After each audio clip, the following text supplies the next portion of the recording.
So it should be visible, Harold Davis webinars. Yep. Great, here we go. Harold Davis is a best-selling author of many books, including most recently Creative Garden Photography from Rocky Nook. He is the developer of a unique technique for photographing flowers for transparency, a Moab master, and a Zeiss ambassador. He is an internationally known photographer and a sought-after workshop leader. His website is digitalfieldguide.com. Now I'm going to hand it over to Harold.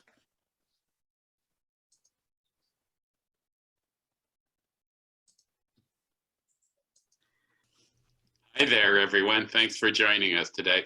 We have an interesting presentation that I hope you enjoy and find useful. And let's make it, please, as interactive as possible. So by all means, put those questions, keep those questions coming, because I'd like to get feedback and use this. This is the first time I've given this particular presentation, and it's part of the basis for the new book that Phyllis and I are working on about composition. So I'm certainly open to any feedback.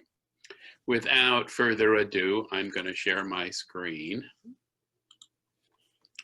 So this is Patterns, Abstractions, and Compositions. The opening slide that Phyllis so wonderfully built for me shows pepper slices hung together in a patterned formation. Patterns can look random, but if they're going to be effective as photographs, in fact, they are not random. So let's start with this quote from Edward Weston, a quote from Edward Weston being a good place to start for anything. Now, to consult the rules of composition before making a picture is a little like consulting the law of gravitation before going for a walk. Let's put this in context of something that Ansel Adams said that I quoted recently, which is, the only rule is that there are no rules. So what are the rules of composition, even if you could consult them? What I think Weston is really saying here, and this is somewhat the basis for the composition presentation you're going to see coming up, is that you really can't express things looking forward in terms of composition very much. You can analyze art, photographs, your own photographs, in terms of the good composition, or perhaps sometimes with my photos, the lack thereof. But you can't actually sit there when you're waiting for the storm to come up and say, well, here's the entry point, the exit point, here's why a line works, here's why a circle works. What you can do is you can do this stuff retrospectively. So what I'm going to do in this presentation is present a taxonomy, an arrangement, a categorization, if you will, of compositional elements, starting with lines, which is one of the simplest things you can have. Here's an example of a line composition shorn to its basics. And I want to say a couple of things about this. First of all, as you'll see, as I go further into my organization, or to use a fancy word, taxonomy of compositional elements, there's overlap. You know, something can be presented as a line, it can be presented as a frame, it can be presented as an aggregation if it's a pattern. There are all kinds of ways of looking at things, and usually there's not one singular way only, but there may be a predominant way. And when people talk about the composition, often they're talking about the predominant way. The predominant way here in this train bridge is certainly the horizontal line bisecting this composition. There also are the little crosshatch lines, but it's all about the lines. If you want to make a photo like this, we should note that to make this, I overexposed it by about 2 EV, because that's what made the water and the sky. It was already an overcast, ambient light kind of day, but by overexposing the image, I kind of exposed correctly for the line going across, but I lost all the other detail. So that's what makes this image clearly and unambiguously about a line from a compositional viewpoint, and why one looks at it. Here's another somewhat more complicated line composition. These are just power stanchions. And so in addition to the lines here, you have a vanishing point off to the right there. And you also have a reflection. So there are a bunch of things going on, even though it's simple lines. But the predominant issue here, in addition, are the lines. In addition to the power stanchions, there's the bankment going straight across the thing again, too, horizontal line. Here's another classical line composition. This is a rustic fence over in Death Valley, and what I photographed here was really the pattern that the shadows from the fence made, and this is a series of lines. You could also look at this pattern as being rectangles laid one on top of each other. Here are these sand dunes in the Eureka Dunes area of Death Valley National Park, and what you've got is a line that you could trace. And one of the exercises that I'll talk about is doing exactly that, taking something like a pencil or a pen and echoing the composition that you see out there or you see in a photograph with the line. So you've got the straight line coming down from the dune in the background, and then this curvilinear line coming out this way and exiting to the left of the image. Here's another kind of line composition. So here you've got the predominant diagonal line at the end of the composition, which is this bright overexposed shaft of light. And then you have the parallel lines down below going horizontally across the frame. So again, it's all about lines. And here as well, with these vast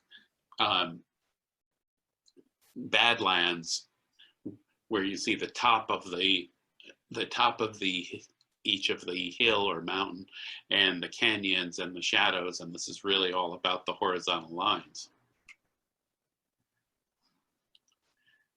This was a vertical pole that was wrapped in post-production. I turned it sideways, and once again, it's all about the pattern of the lines, but it's more complex than just a single horizontal line because the patterns are interlocking. It's weaving, which is what it's like.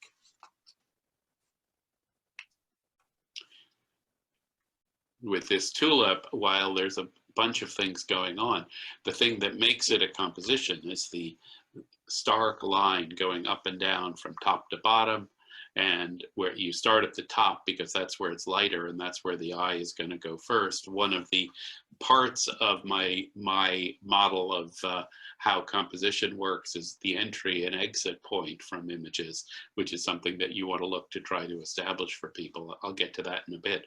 But the entry point for this one is at the top with the line and going out through the bottom.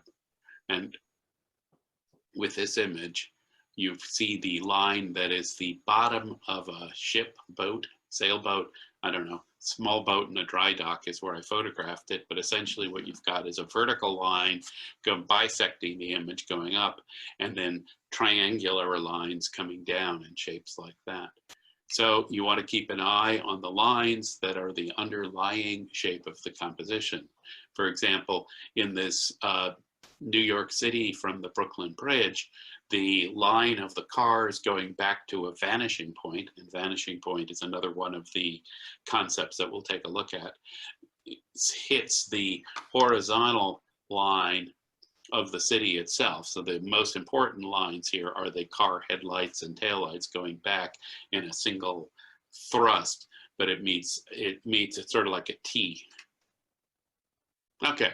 Next, we're going to move on to circles. Before I get into circles, and let me clarify that circles really are ovals, closed curves of some kind. They don't actually have to be circles. Are there any questions, Phyllis, that have come up about lines yet? No, I don't see anything popping up yet, dear. All righty, I must be very clear today then. Uh, so this is a bowl full of tomatoes from our pandemic garden. They're very tasty heirloom tomatoes, and the whole thing is circles. Okay, it's a circle tomato and it's a circle bowl beneath the tomatoes, and that's what you look at. You don't pay much attention to the lines that are going across the background of this image. Here's another simple composition made up of two, a circle and an oval, the egg within the blade. Again, for this kind of high key composition, you will want to overexpose a bit. This is a dried sunflower that I photographed a hawk feather on. The back of the composition is a circle. Here we have the classical mandala shape, one of my favorite kind of constructions on the light box. And you've got a lot of different circles here. It's really interesting. So of course, the whole thing overall is a circle, and the mandala shape itself is a circle. And then in the center, you've got a center apple, and then you've got all these individual circles going around the circle. So lots of circles here. I don't even want to have to count them.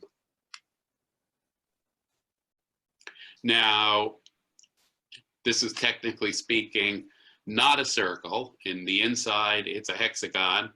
On the outside, it's an n-gon. I haven't counted the number of pieces, but if those of you may remember from your high school math, if you go to the limit with an n-gon, you get a circle. So think of this as a circle. It doesn't really matter if it's actually formed as a circle. It's essentially is a spiraling circle shape.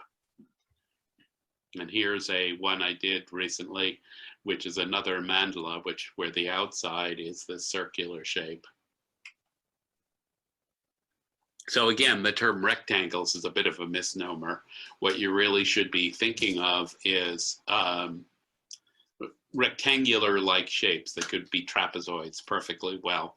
It certainly does not have to, all angles in this kind of shape does not have to be a 90-degree angle. For example, look at the patterns made by this aggregation of rooftops in Paris, which are underlying the shape. There's some curved shapes up here, like the mansard roofs and some of the chimneys, but underlying each shape that's curved like that, the major shapes are all basically rectangular. A lot of times that's what happens in photographs of buildings or architectural photography. You get what amounts to very rectangular and rectilinear shapes, whether or not they're actually rectangles, as in this outside of a church in Italy, where the aggregation of the shapes is basically a rectilinear kind of composition. And here, the exterior of the cathedral in Chartres, France, where the building blocks are rectilinear, going up and up and up. In a small chapel, the same thing. It's a recent picture from inside our house on one of the less pleasant days with atmosphere here. And the composition is split, as you can see, into 4 basic rectilinear areas. So that's largely what this is about. And again, same window, different day, a bunch of rectangles here. This is a sort of pandemic view of the world with this beautiful outside, and you can see the nice lighting, and then the very simple 4 rectangles lit up with the shadow on the wall there. So a window and shadow, and probably, depending upon how you count, 8 basic rectangles, then a rectangle around the rectangle of the window looking outside. And another rectilinear window composition here. Again, as I said, if you're going to be photographing buildings, architecture like this one of downtown Valletta in Malta, very likely the composition is going to be a rectilinear composition in significant ways. Here in the Transatlas part of Morocco, these mud-baked buildings are all rectilinear shapes with the exception of the vase there. And here's where we started. It's good for repetitions. So you get the basic shapes, which are ovals, lines, curvilinear shapes, rectangles, and then repetition becomes an interesting point. How do you engender repetition? Well, this is a multiple exposure in camera, and the repetition is because the model repeated. Same thing here, and we tried very hard, the model and I, to get the repetition here to be symmetrical, because if the repetition wouldn't be symmetrical, the pattern would look so disorganized that it wouldn't be striking and it wouldn't be a compelling image. So let's keep that as a concept. You want your patterns to appear organized, at least most of the time, at least keeping in mind that the only rule is that there are no rules. But for the bulk of the time, 95% of the time, I want an organizational principle behind my patterns. Perhaps not one that is obvious, but one that if you look a bit, you can find. In this case, the repetition with this model of the pattern is pretty obvious, but for me, the interesting point here is, as an image, is actually the way the contrast of lights and darks work to create a repetitive image and pattern. People respond to patterns. It's one of the things they look for in images. And here is this was a 9 exposure, in-camera exposure. I had the model stand, then intermediate, and then get down and squat, and they all combined. But it's a pattern in that the position of the hands and head is kind of close in all the different exposures. This is a dahlia from our garden recently. And of course, nature likes to do repetition too, as you can see in the way these petals repeat, and there's a pattern. There's an organizational principle in this pattern, which is a concentric circles for it, but it's not exact. So rule 1, you want an organizational principle. Rule 1. Rule 2, there are no rules. Rule 3, you don't want your organization to be so precise that there aren't exceptions. You want some exceptions. And this sliced apple is a good example of both, because it's repetition of the apple slices, but there's one exception, which is the apple with the stem on the upper left. And that's part of what gives us character.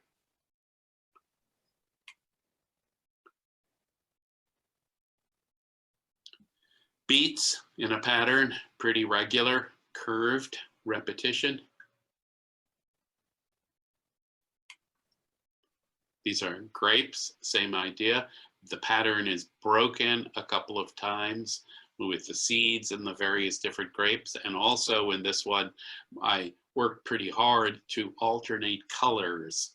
So it would have been less interesting if all the grapes had been pink grapes or if all the grapes had been green grapes.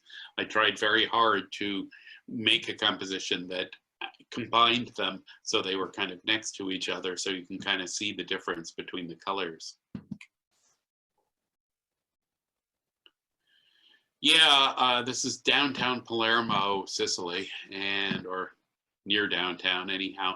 And the pattern here is incredibly complicated. It's repetitive, but it also breaks. So urban patterns are quite interesting and quite complicated. What's a fractal? Well, we all talk about fractals. Do we understand mathematically what they are? Do we need to understand? Fundamentally, the idea of a fractal is that if you look at what the underlying math behind it is, you can take it at any point and use the little piece you have to repeat all of it. So if you look at the slice of an onion, it's kind of like a fractal because the inside of the onion looks a lot like the outside in terms of pattern. Now, the actuality here is that if you look close, it's not really a fractal, it's a pseudo fractal. But the concept of fractals, of a pattern going on and on and on, is something that appeals to the human eye. And if there's a chance that you can get it into a composition of yours, you certainly should do that. Here's another pseudo fractal. This time it's a glass sort of goblet on a light box that is presented so that it looks like it's going to go on forever. But if you look closely toward the bottom of it, you can see that the pattern both ends and is also slightly off symmetry. And another example of glass on the light box, which using a couple of lenses on top to make this work, where again, it looks like almost like an infinite spiral, but not quite. The play here in this image I made, that's a post-production takeoff on the famous etcher M.C. Escher, is that there are a variety of fractal images that have been reproduced so that if you trace them around, you can find the fractal and spiral nature of what's going on. Here I couldn't resist throwing in a print of this image that I made for a collector. It does do a nice print. And here's a unashamedly and actually fractal post-production image where I reproduced the spiral of this stair in any number of ways and its inversion to create what's a kind of wavy and fractal-like image. Pleased with these fractals, they're fun. So again, I did the same thing here. I took both an image of a spiral stair and its inversion and combined them to make what appears to be an infinite fractal. There's really no reason that I couldn't continue this scroll as long as I'd like on either side of the image that you see. So we've talked a little about symmetry and asymmetry in the context of the fractals, but symmetry is an incredibly powerful compositional tool. People look for symmetry, for example, in the reflections in a water, in mirrors, all kinds of things, and it's something one should use in one's composition. And asymmetry, partial symmetry, are also valuable because if you look for symmetry, then you notice asymmetry and it gives you like a jolt. And partial symmetry can be good enough, and not only good enough, you can look at it and you can say, well, this kind of seems like it should be symmetrical, but it's not really. So this flower pattern made out of was it beets, I think, is very symmetrical. It's completely equal whichever way you look around at it. So it gives it power. Same thing with these radishes, daikon radishes, I think, right, Phyllis? Yes, those are daikons. Nature does the same thing. The succulent in our neighborhood, very symmetrical. And in a lightbox composition like this one, if you look at it closely, you'll see that I symmetrically used the kinds of flowers that I used, the fuchsias and the white dahlias and the purple dahlias and so on, to help create a sense of organization to this pattern. Without the symmetry in here, the spiral that's the core of this wouldn't carry the rest of the image. It's the symmetry that gives a sort of inner chime to the viewer of it that says, well, there's a reason all this works. It's an organizational pattern. Again, remember that as artists and photographers, part of our job is to create a organization from chaos, a sense that's sort of like a sense of joy out of the mess that's out there, but organization out of chaos, a sense of the underlying pattern that lies under things that may not meet the eye at a superficial glance. This is a actual street corner not far from here, not far from where I live. And the reason this image works is the partial symmetry. You look at it at first and you say, well, you know, are those two the same? Did he go into Photoshop and flip them? Well, no, he just set up his tripod there and photographed it. But you could think I flipped it for a minute. And the same thing here along the Camino de Santiago. There are two different paths and it's just a fork in the road. But for a minute, just for a brief minute when you go up, you think this is a symmetrical image. And this is the Alta Bridge in Heidelberg over the Neckar River. And it was the first bridge that they built maybe 500 years ago. It made a big difference to living around there. This has been a very popular print image for me. And what you see here is the symmetry of the reflection and then the diminishing symmetry of the arcs and the bridge heading over to the right. Here's a image with a great deal of symmetry from the inversion on the lower right, where the white X-ray of the Nautilus is against a black background, to the version on the upper left, where the white Nautilus, where the light Nautilus is on a white background. And essentially what you see here is the result of a bunch of mirroring and reflecting in post-production.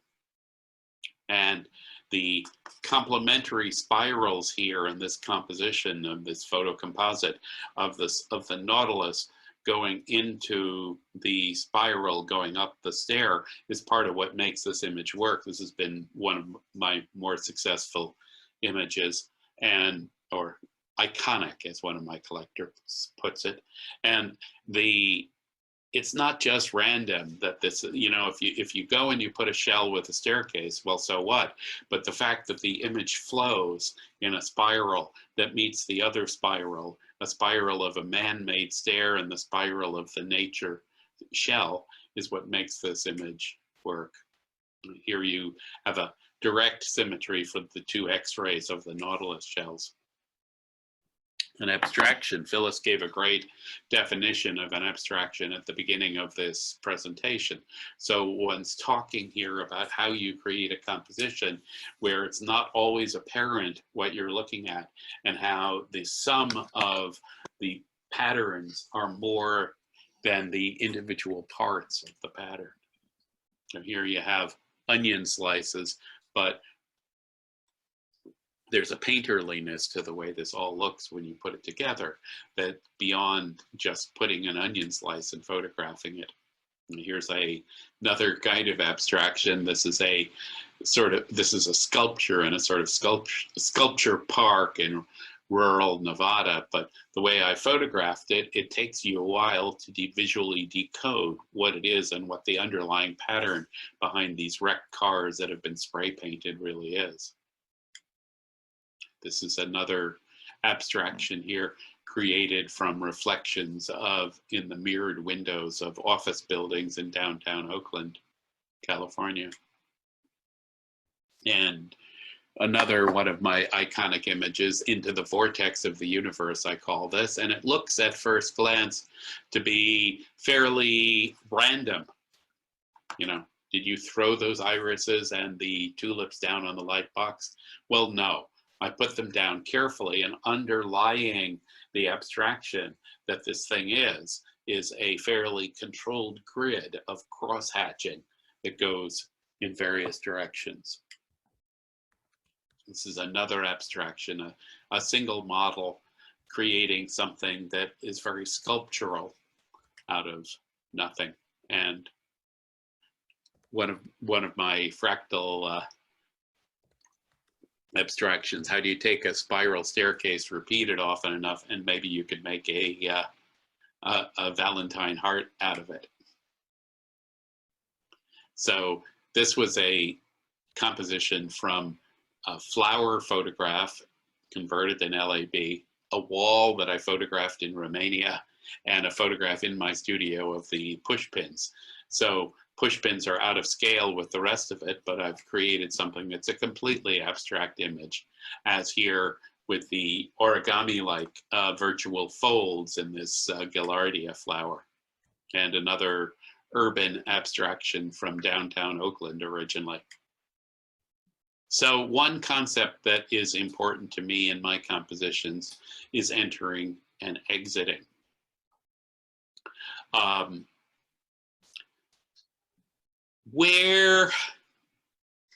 where does the eye come into an image and where does it leave the image? Now, most people's patterns in viewing a given image are going to be the same, and mostly there is an entry point and there is an exit point, or if there's not, you may have some compositional difficulties because you want to provide this for people. So with this image of a oak tree along the Yosemite Falls Trail in Yosemite, the roots on the lower right are where mostly you start looking at the image, and you go up the trunk and you go out on the upper right. On your way, you may sort of pass a glance over at the mountains in the distance or even the rocks there, but the general entry and exit point is this arc up and out. This is a fairly straightforward landscape into the distant purple haze, looking to the west from the ridge crest of the Sierra out over the California Valley.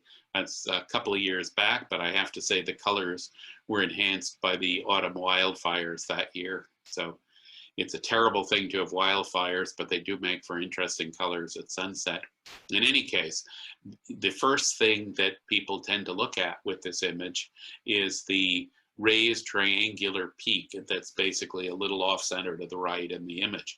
Then the eye pulls back and it pulls back to the black ridge at the bottom, and that's where most people exit the image. The road less traveled, another one of my iconic images, it actually has two exit points.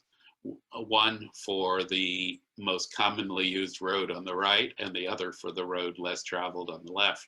Generally, people start right in the middle of this image and then they trace the roads back and exit that way. This is a image inspired by the surrealist René Magritte, and I was very aware that to pull this off, and whether I did or not may be debatable, I had to have an entry point, namely the front of the train tracks, and then an exit point, namely the same train tracks in the back end of the image to go out after we sort of tunneled through a completely different landscape.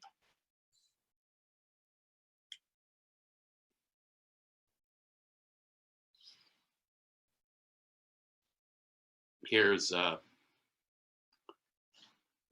image of rectangular doors going on into the distance, and obviously this one you enter through the door and exit out the end at the and that ties in very well to the next topic of vanishing points and perspective, which is something that we should think about in all these images. Phyllis, are there any questions at this point? Or Francine asks, I noticed that there's a green tomato in with the circles. Is it there to break the pattern?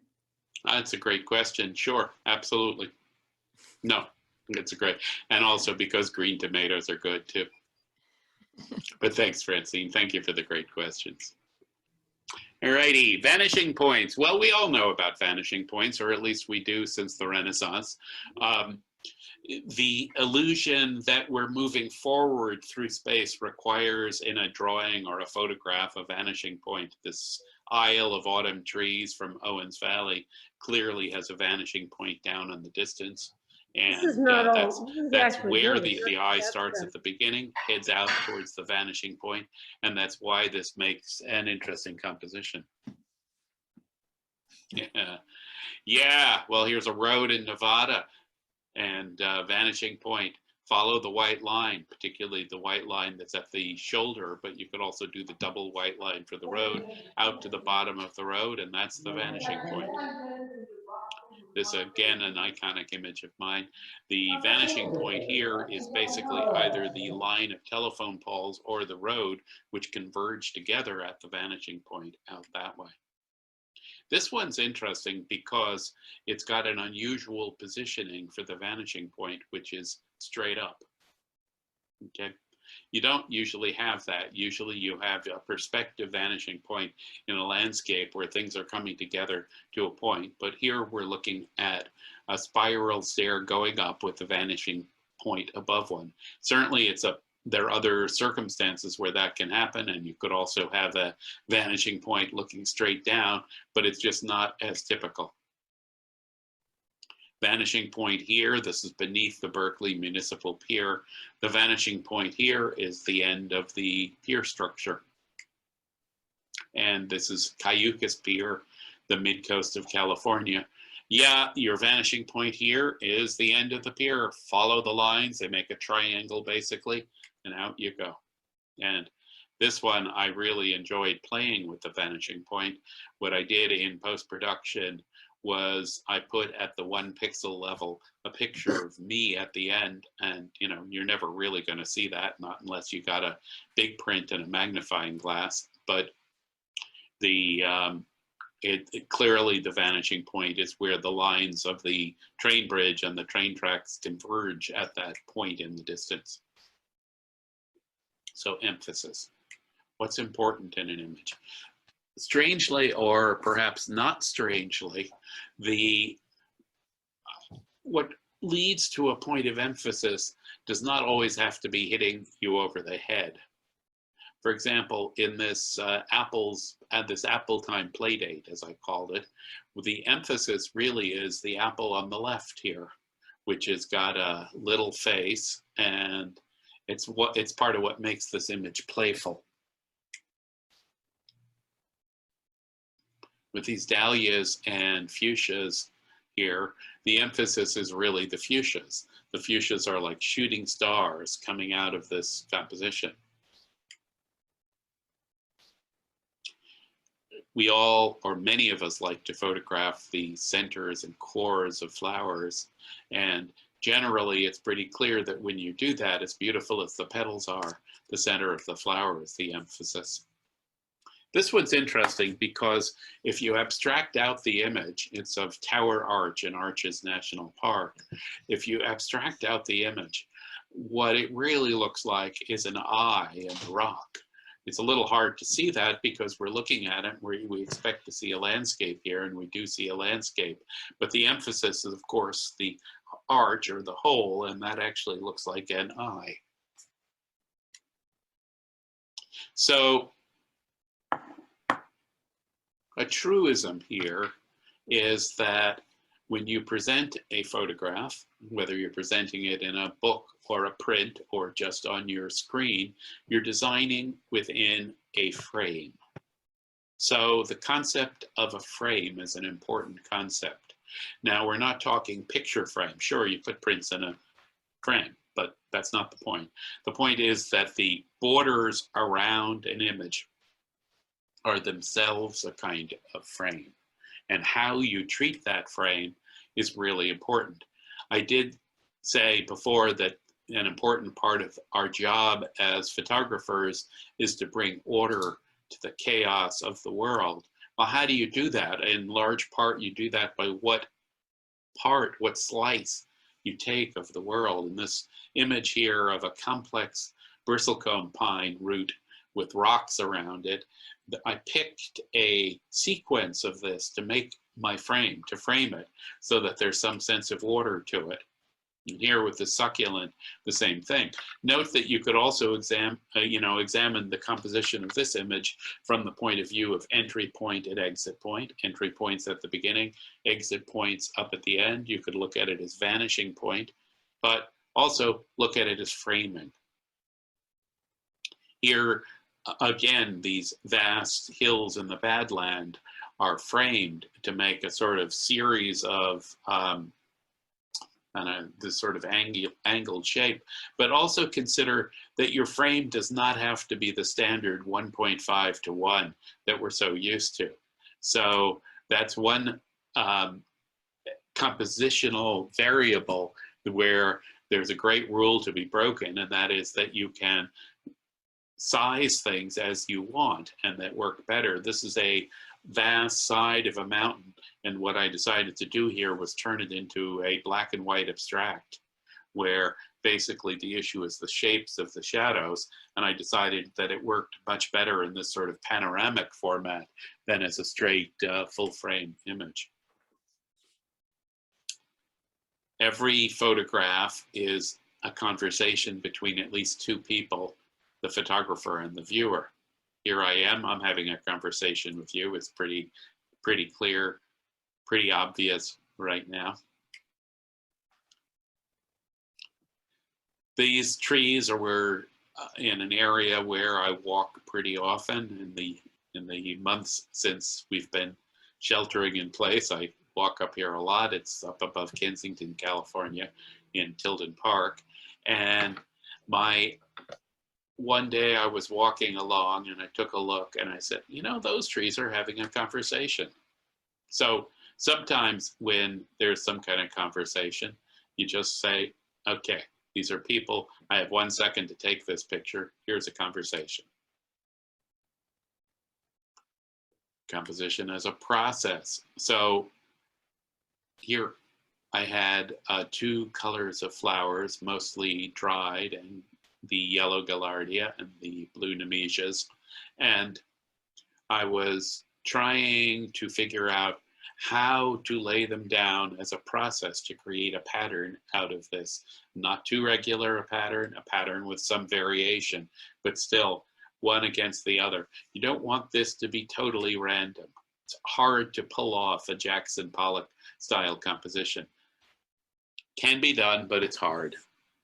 So here's a reflection of a fence and a shadow in a highly polished car. And the point here really is that as a process, minute differences in where you hold the camera, what direction the camera is pointed in, what the focal length of the lens is, make a huge difference in the composition. This was only really interesting because it's got the same white fence twice, and then the shadow comes over and interlocks with the 2 reflections. Perhaps you have to look at it a while to see that this is the tail light of a car up at the top, but that's what it was.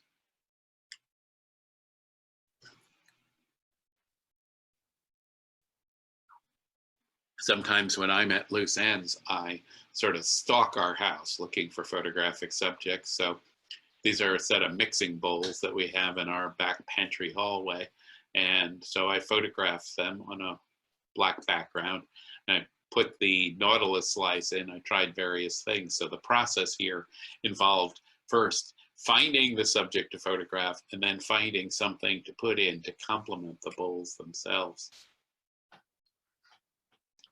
Simple process of here this was at the Abbey Aldrich Rockefeller Garden in Seal Harbor, Maine, where I was with a class from Maine, leading a class from Maine Media Workshops. And the garden, of course, is spectacular, and I photographed it a number of times, and hopefully we'll get to do it again. But as I was looking at things, I saw this really simple bench out there. So part of my process is to be sure that I always look around for compositions, not just take the obvious thing. Look left, look right, look down, look up, look around you, and don't just look at what you came to photograph. All right, so some exercises. I'm going to say as perhaps the most important exercise, sketch basic shapes. So for example, I like to keep a sketchbook handy. And if I'm looking out, you can do this in 2 ways. You can either say, well, here's something I'm looking at, and really, like my train bridge, it's a horizontal composition. So I can draw a line across it, and then it's more complicated. It has a sun up here, so I draw the sun. So you can do that both prospectively, despite what Edward Weston said, or perhaps more productively. I also like using for that this paper here, which has these cross hatches. It's a grid like graph paper. So that's good. I really recommend taking time to sketch basic shapes, even without a camera. Another without a camera exercise that's pretty cool is to take a frame like this pre-cut mat. You just tape some pieces of cardboard together. This doesn't have to be fancy, and go use it and look for compositions around you and say, what would it look like? Or should I turn it sideways? Or, hey, have you ever thought about a diamond shaped composition? Well, why not? Or a tondo, a round composition? Why not? Look at it through the frame and see what looks good. Pre-visualization, Ansel Adams thought, was the key skill to becoming a skilled photographer. The idea is that you know what you know what you have to do to take the photo, and then probably to process it to create the final results, or at least you get pretty good at doing that, or at least it works a lot of the time, and maybe you like what comes out when it isn't exactly what you pre-visualized. So the challenge here is, as an exercise, start by making some kind of notes about what you plan to produce and see how much you've been able to do what you started out producing, and get better at it. The way to get better at it is by practicing. And I like the concept of the lead, L-E-D-E, which is newspaper speak for what's really important about a story. In the world of the newspaper, you've created a grievous, you've done something really wrong if you bury the lead. That means if you make people read to the end of the story to find out what it's about. In the world of photography, the photographer should know what their photo is about, and they should work so that it's not that you have to hit your viewer on the head with the lead. Sometimes you don't want to do that. Sometimes you want to be subtle about it. But what you do want to do is know what your lead is and know how to present it. Sometimes the best way to present something is obliquely. I will say that these exercises and more come from our book, Achieving Your Potential as a Photographer. Some of you may know this book. It has a workbook in the back with many exercises, quite a few of them related to composition. Moving onward. So here's another idea. Create a pattern using shadows. Here's one example. This is a twist of paper that I held upright. I lit with a single light. I put on a white background, and I created a pattern with a reflection and a circular lines around. Create a shadow. Here's a set of lines and shadows on a bridge. Here's another kind of shadow. This is food color in wine glasses projected on a white background. I thought this was really fun. I liked it. You could try that and see what kind of results you can get. Use different glasses, use different things for the color. And you can take things like dandelions and make shadow compositions out of them. The very, very simple setup with a single light and a single piece of textured paper here through the seeds. So compositions are an important part of shadows are a very important part of composition. Excuse me for a second. Using rocks and pebbles to make a pattern. Here, the rocks and pebbles in a spiral shape are complemented by lemons, I think, kiwi fruit, and beets and radishes. I may have got some of that a little wrong, but that's the basic idea.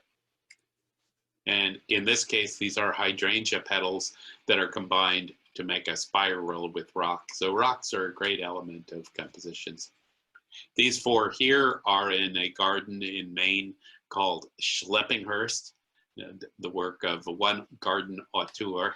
And So he arranged these rocks on another rock, but this is absolutely something, if you have even a little bit of space, you can do yourself. You can take rocks, make patterns like this out of rocks, and create a composition. It's a great way to get your compositional chops going.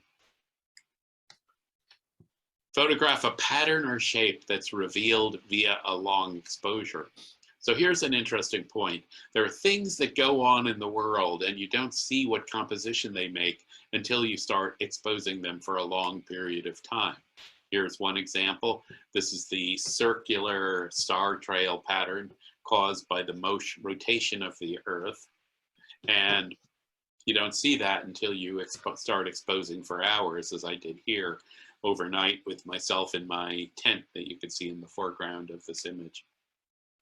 This is about 30 minutes of a long wave, and the pattern is like this.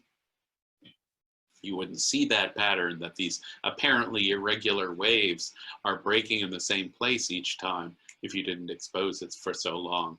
And I guess I have a series of long exposure wave images here that are somewhere between 15 minutes and an hour. Great deal of fun, just finding something, holding the shutter open for a really long period of time and seeing what the pattern is that comes out.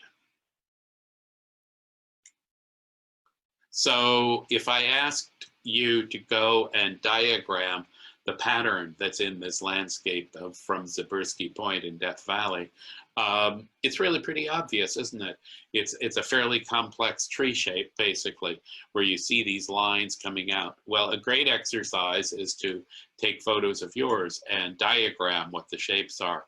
This Death Valley photograph from Eureka Dunes is also pretty obvious. There's curvilinear shapes going like this, and it's fit nicely into a frame with a certain amount of almost symmetry. The key point with this landscape is really the entry and exit points. So a related exercise here is, what's the key compositional point of a given image? So you start with the tree on the right, and you head down to the successively smaller trees, then your eye goes down the valley, and out the exit of the valley you go. There are a couple of lines, basically. The lines of the tracks and the lines of the cars on the siding there are what make this image. So again, I could have put this in the first section on lines. I'm going to throw it open for questions. I had a couple come in. There's one from Sue. She wants to know, how do you make your mandalas? I mean, how do you manage to arrange it and take the little pieces and put it together? Is there a unifying principle? Well, the mandala itself is a unifying principle, of course, and theoretically a mandala is a representation in some religions of the universe. Carl Jung thought the mandala represented a complete human psyche. I usually start at the center, but you also have to think that the organizing principle is outward from the inside and concentric circles. So you want to, and then you want to contrast things, and you also want repetition and symmetry, because otherwise very quickly the patterns in them are going to degenerate into sort of chaos. And the very point of a mandala is it's a way of organizing our universe that is not chaotic and is happy. Jerry has a question. When I'm looking at a landscape, I can't find where I should point my camera to make a good composition. Should I focus on one thing? Well, the only rule, Jerry, is that there are no rules. It's also, as Edward Weston said for that quote at the beginning, it's very hard to do this prospectively. What you have to do is work to build the composition into your bones. So try it on one thing. Try it on the distance, take it back, look at it, and see what you like, see what other people like, see what really works. The answer is going to depend on the specifics of the landscape. I mean, sometimes what you want to do is be focusing on this wonderful piece of old gnarled wood with a landscape with clouds and timberline terrace in the background.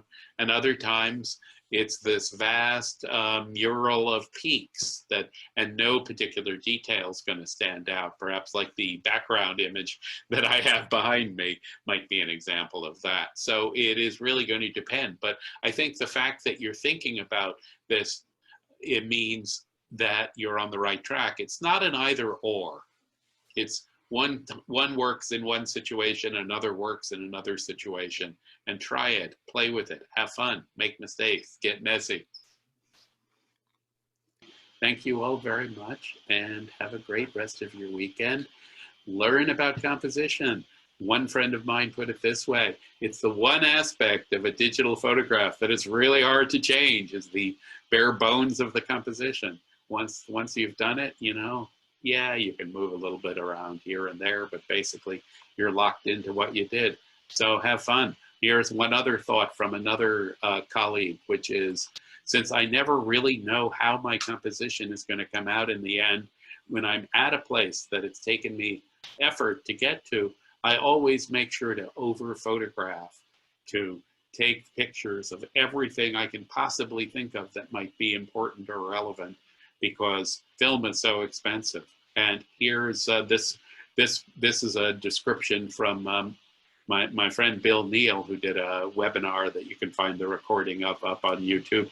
He described how he will go to a location like a waterfall in Yosemite and spend hours, 4 or 5 hours, just sort of shambling around, as he put it, to find the very best composition and right spot. He doesn't just go there and press the button.